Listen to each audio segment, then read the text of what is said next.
来看，在屏东的中地呢，有一搭工地是民众呢看到这工人伫咧无绑安全锁仔的状况之下，坐伫咧帮模顶头，互吊车甲伊对三层楼悬甲掉落来。这劳动部去到现场落检，初步了解是前几工发生的代志。目前呢，这吊车是无伫咧现场啊，因也先要求部分停工来调查。那确实是有影，安尼上悬是会罚到30万。 吊车准备要甲帮模对3楼掉落来，不过详细看，帮模面顶煞坐一个工人，伊无绑安全锁仔，就安尼随帮模做伙掉落来。要到位的时阵，工人阁像咧骑马共款，哪坐哪摇，拢毋惊无细枝落落来。画面看起来真惊人。问工地其他的工人表示，这个行为无妥当。这个动作是非常危险的动作，那只要有任何一个闪失啊，人只要掉下来，人基本上就是没有了。吊车应该是模板工人。 因为要吊装模板下来的时候，他们自己叫的吊车。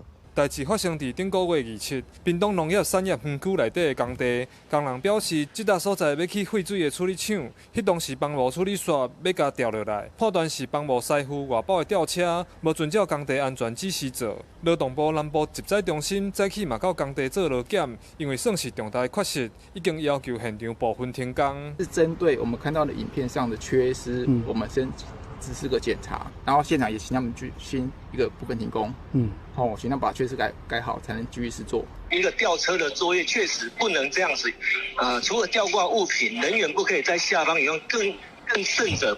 人员当然不可以坐在上面了，这个是一个相当危险的一个作业。治安法的规定就是3到30万的一个罚则。南部集载中心表示，目前吊车已经无伫现场，若调查是事实，会照违法的比例开罚。嘛提醒施工人员，千万唔通一时好耍，就无注意工地安全，摕家己的性命讲耍笑。